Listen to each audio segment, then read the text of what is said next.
አንድ ጉንዳን በ$220 በዓለም አቀፍ ጥቁር ገበያ እየተሸጠ ይገኛል። ጉንዳኖች በኬንያ ዋነኛ መነጋገር። ከዛስ አክስትሽ ልጅ ቶቶት ሰራተኛ ቤት የለሽም ጃኒ? አላላ አላላ አላላ በጣም እኮ ያናድዳል። አንድ በጣም ተወዳጅ ናት። በጣም በኋላ ግን ዮኒ ማኛ አልነገረኝም እንዳትል የኔ አባት። ዮኒ ማኛ ለምን ሶሻል ሚዲያ አንተ በአርቱ ትበልጠኛለህ? እርግጠኛ ሆኜ የምነግርህ በሶሻል ሚዲያ ጭውቴ የሚበልጠኝ እኔም ብለው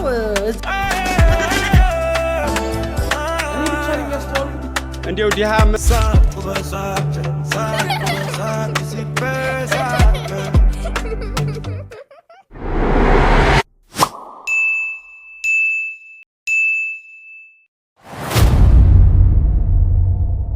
እንደምን አድራችሁ ብላችሁ ሰንብታችኋል ወገን? ሳቅ በሳቅ ተመልሶ መጥቷል። ከዚህ በኋላ አለመሳቅ አለመጫወት ፈጽሞ የተከለከለ ነው። ምክንያቱም ጨዋታን ከዚህም ዝግን አድርጌ ሰብሰብ አድርጌ ይዤላችሁ መጥቻለሁ ማለት ነው። እናንተ ከናንተ ብቻ የሚጠበቀው የዚህን ዩቲዩብ ቻናል ሰብስክራይብ በማድረግ ቤተሰብ መሆንና ይህንን ቪዲዮ ሲጀምሩት ላይክ አድርጎ መጀመር ብቻ ነው። በጣም የሚገርመውና የሚደንቀው ግን ውድ ተመልካቾቻችን የኛን ቪዲዮዎች የሚመለከት ሰው 90% ሰብስክራይብ ያላደረገ ሰውና ሰብስክራይብ አድርጉ ለማለት እንወዳለን። ቀጥታ ወደ ጨዋታው እንገባለን። ይመቻችሁ። አረ ጋይስ ተዋጣት እየፈራን እስኪን ቪዲዮ እዩትና ኮሜንት አብረን እናነባለን። ከቦታው ላይ ኮሜንት ይሏል ኮሜንታለው ምን እዚህ ላይ ዋ ህዝቡ ከፍቷል እኮ ነው። ምን ተሻለኝ ጋ አላለም ቁጭ የኔን እድል ግማሹስ የሰው ኤፌ የኮማንዶ ኮፍያ አቤት ሰው ግን በቃ አቤት። አሁን እኮ በዚህ አሁን በአካል እኮ የሚገኝ እኮ አንተ ነውር ነው ምናምን የሚል እኮ ነው። በቃ የማይገኝ መስሎ ስለታየው በቃ ማቴ ሁላብር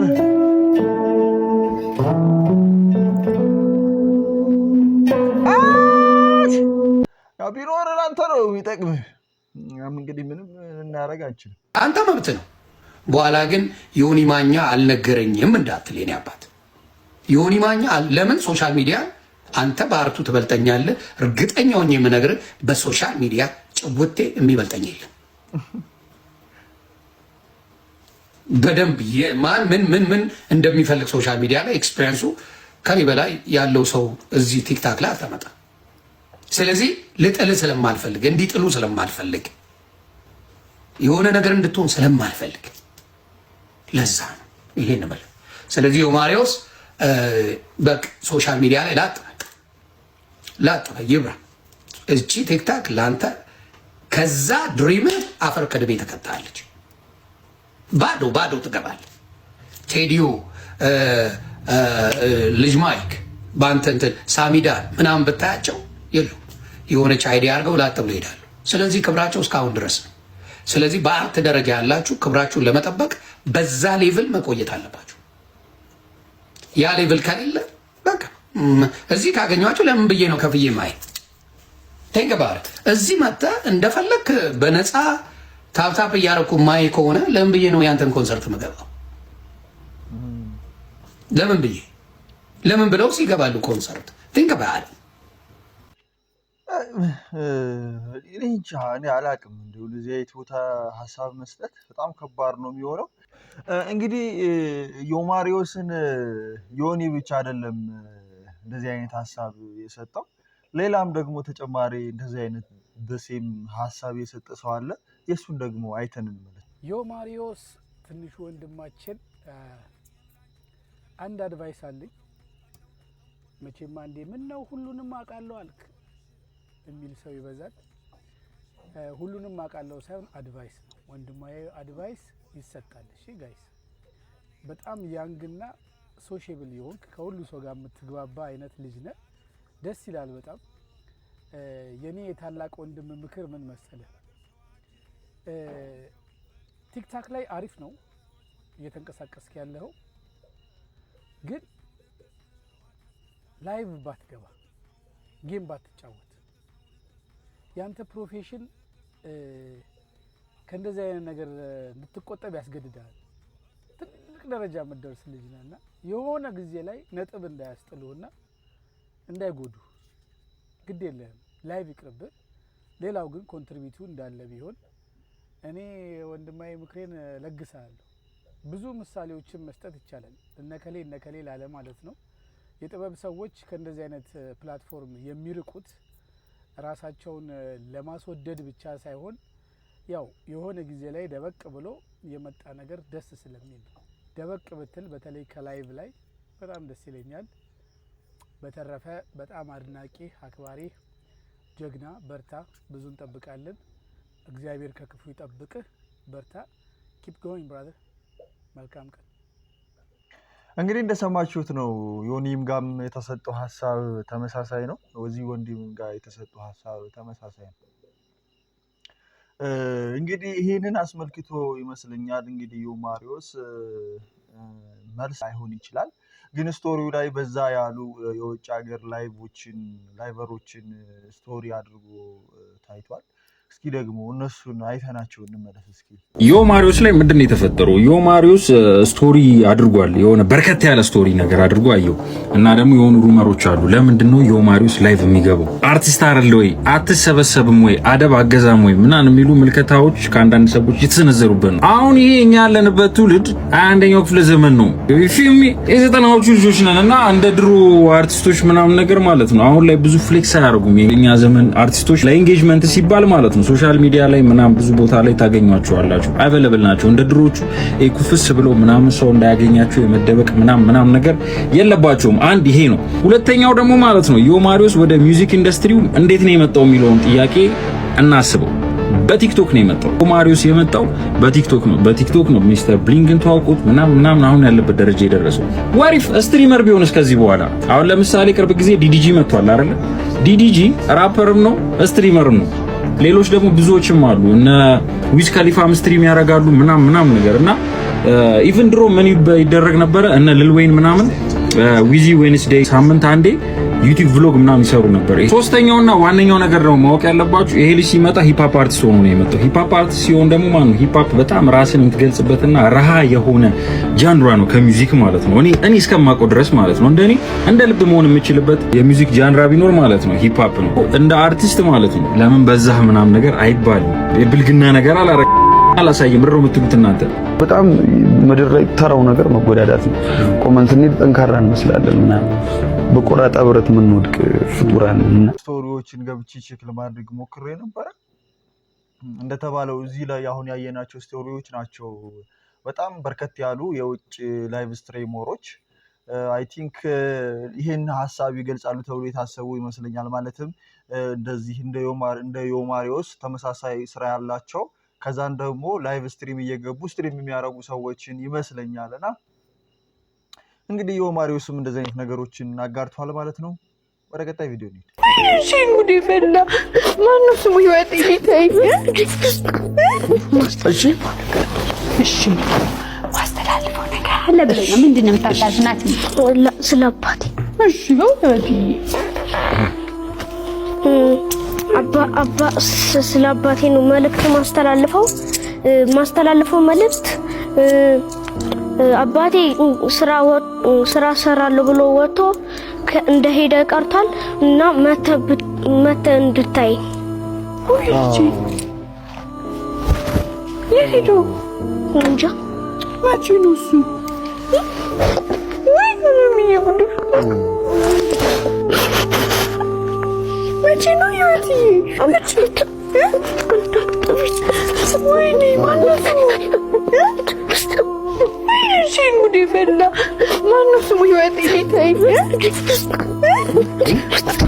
አንድ የአባት ፍቅር አቶ ማደግ ምን እንደሚመስል እንደሚያውቅ እንደ አንድ ሰው ከባድ ነው እውነቱን ለመናገር።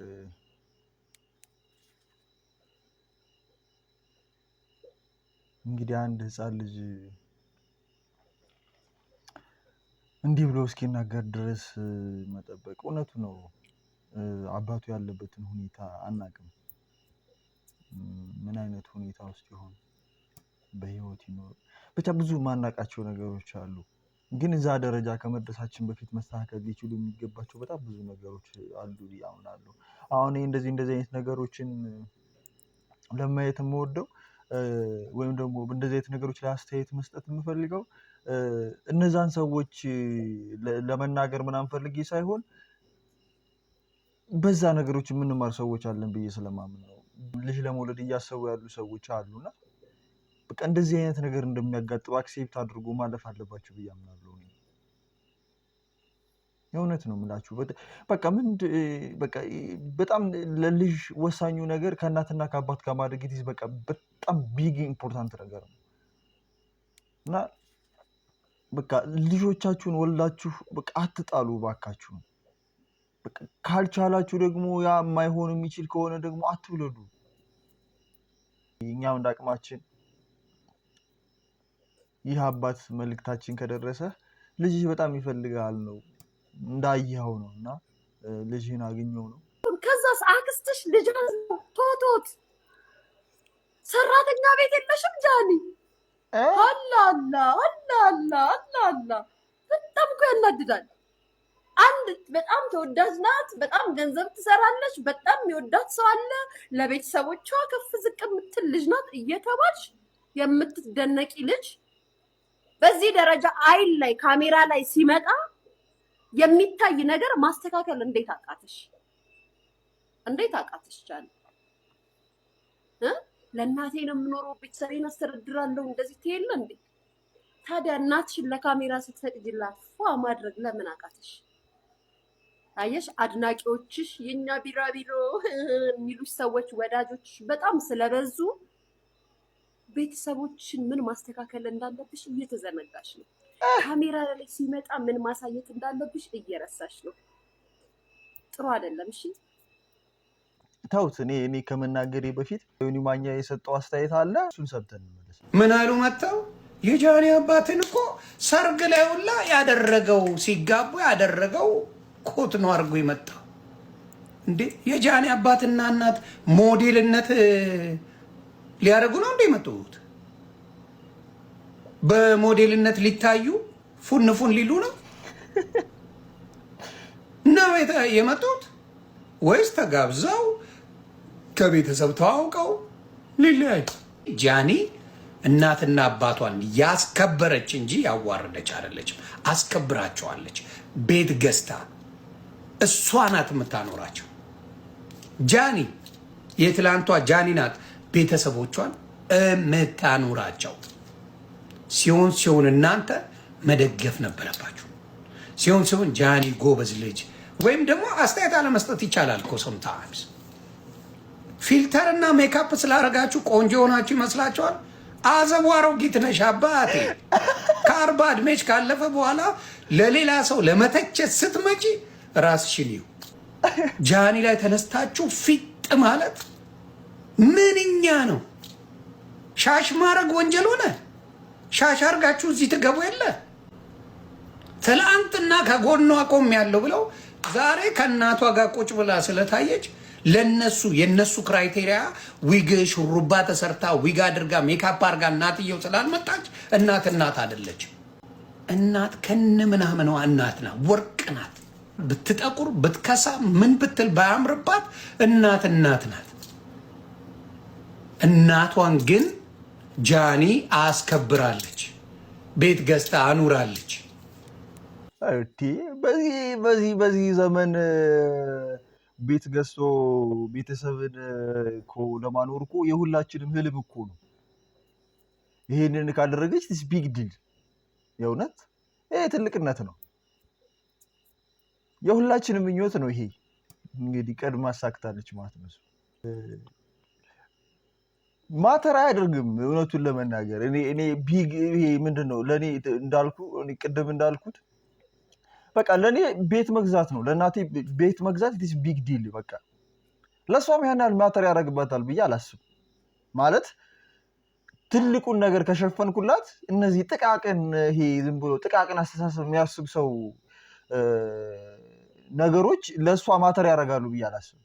በቃ እሷም በቃ ቤት ገዝታ እቺ ልጅ ቤተሰቦቿን እያኖረች ለዚህ ጥቃቅን ነገር ማሰብ የሆነ እንትን ማለት ያን ያላስፈልግ ያለ ከዛ ውጭም ደግሞ ቤት ገዝታ የሰጠችልሽ ቤተሰብ መከባከብ አትችልም ብለን የሆነ አስተያየት ልንሰጣት ምናምን አይገባም። ቤት ገዝታ ለእናትና ለአባቷ ስትሰጥ እኮ አይ ቲንክ አንቺ አማክረሻት አይደለም ወይም ደግሞ እኔ አማክሪያት አይደለም ወይም የሆነ አማክሯት አይደለም፣ በራሷ ነው የሰጠችው። ማንንም አማክራ አይደለም። በቃ እኔ ለቤተሰቦቼ መድረስ አለብኝ ማድረግ ያለብኝ ነገር አለ ብላ አስባና ሂሳብ ሰርታ ነው ቤት ገዝታ የሰጠችው። ያንን ማድረግ ከቻለች ይሄንን ነገር ያላረገችበት ምን አለማሰቧ ነው ብለሽ ነው የምታስቢው? አይ ጥሩ አይደለም። እውነቱን ለመናገር ተገቢ አይደለም። እንደዚህ ማለት ተገቢ አይደለም ማለት ብቻ ደስ አይልም።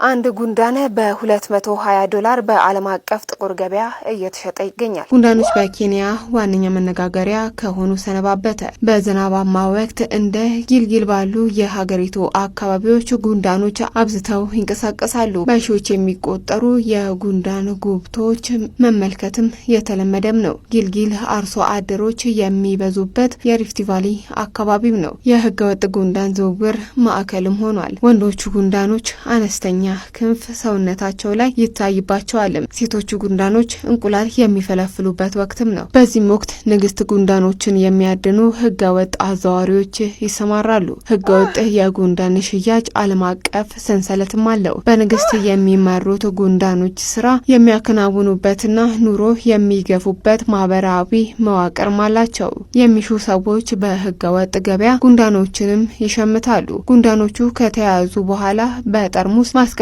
ውስጥ እንዲቆዩም ይደረጋል። በጠርሙስ ሳሉ ማህበራዊ መዋቅራቸውን ሲገነቡም ይታያል። አፍሪካ የሚኖሩ ግዙፍ የጉንዳን ንግስቶች ቀይ ቀለምም አላቸው። በዓለም አቀፍ ገበያ በስፋት ተፈላጊ ከሆኑት መካከልም ይጠቀሳሉ። በጥቁር ገበያ አንድ ንግስት ጉንዳን እስከ $220 ይሸጣል። መላውን የጉንዳን ማህበራዊ መዋቅር መገንባትም ትችላለች። በአንድ ወቅት የጉንዳን ሽያጭ ደላላ የነበረው ግለሰብ ህገወጥ መሆኑን አላወቀም ነበር ሲል ለቢቢሲም ተናግሯል። የውጭ ሀገር ገዢዎች ከአገር ውጪ ጉንዳን አዳኞች ጋራ ይገናኝም ነበረ። በምስራቅ አፍሪካ ብቻ የሚገኙት የጉንዳን አይነት በተለየ የሚታወቁት ጥርጣሬ በመሰብሰብ ነው። የጉንዳን ሰብሳቢዎችን ትኩረት የሳበው ለዚህም ነው። ቢቢሲ ያነጋገረው የቀድሞ ደላላ አንድ የውጭ ዜጋ ንግስት ጉንዳኖች በከፍተኛ ዋጋ እየገዛ መሆኑን ነገረኝ። እዚህ አካባቢ ደግሞ በቀላል ይገኛሉም ብሏል። ጠዋት ላይ የጉንዳኖቹን ጉብታ ማግኘት እንደሚቻልም ይናገራል። የውጭ አገራት ዜጎች ቦታው ድረስ ጉንዳኖቹን አይሰበስቡም። ከተማ አቅራቢያ የሆነ ሆቴልን በመክራየት ጉንዳኖቹ እስከሚያመጡላቸውም ይጠብቃሉ። መኪና ውስጥ ሆነውም ይጠብቃሉ። ጉንዳኖቹን በትንሽዬ ቱቦ ውስጥ አድርገን እንወስዳቸዋለን። አንዳንዴ ጉንዳኖቹን የምናስቀምጥበት የመርፌ ስሪንጅም ይሰጡናል ይላል የቀድሞ ደላላ። ባለፈው ዓመት ጊልጊል አቅራቢያ የሚገኘው ናይቫሻ ከተማ አካባቢ 5000 ንግስት ጉንዳኖች በአንድ ሆቴል ክፍልም ተገኝተዋል። ህገወጥ የጉንዳኖች ዝውውር ምን ያህል ስር የሰደደ እንደሆነ የታወቀውም በዚህ አጋጣሚም ነበረ። ማቸብቸብ ነው እንጂ የምን ህገወጥ ነው ምናምን እንቸዋለን እንጂ ህገወጥ ቀልደኞች ቀልድ እንትን አትበሉ። ጉንዳን ደግሞ ሽጠን እንደር እንጂ ተገንቶ ነው። የውጭ ድርጅት ላይ የሚሰሩ ሰዎች ለገና ፍቃድ ሲጠይቁ ለምንድን ነው ሲላቸው ጌታ የተወለደበት ነው አሉ፣ ፈቀደላቸው። በሳምንቱ ለጥምቀትም ፍቃድ ሲጠይቁ ለምንድን ነው ሲላቸው ጌታ የተጠመቀበት ነው አሉት። ከዛ ለስቅለት ፍቃድ ሲጠይቁ ለምን ሲላቸው አይ ጌታ የተሰቀለበት ነው ሲሉት ኦፍ የተገላገልኩ ከዚህ በኋላ ፍቃድ አጠይቁኝ ማለት ነው ሲላቸው አንደኛው አረ ከ3 ቀን በኋላ ይነሳል።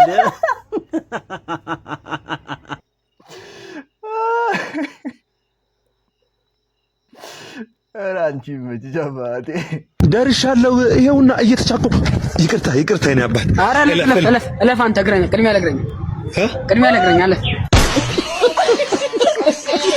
ቅድሚያ ለእግረኛ መችሽ አባቴ እየሄድሽ ብራዘር መተላለፍ ነው ያለብን አንቺና ዋት ውድ የሳቅ በሳቅ ዩቲዩብ ቻናል ተከታታዮቻችን የዛሬው ቪዲዮአችን ይሄን ይመስል ነበር። እስካሁን ባለን ቆይታችን እንደሳቃችሁ እንደተጫወታችሁ ዘና እንዳላችሁ ባለሙሉ ተስፋ ነን። እስካሁን ድረስ ሰብስክራይብ አላደረጋችሁም? ይሄንን ቪዲዮም ላይክ አላደረጋችሁትም? እንግዲያው ሰብስክራይብ ያድርጉ፣ ላይክ ያድርጉ።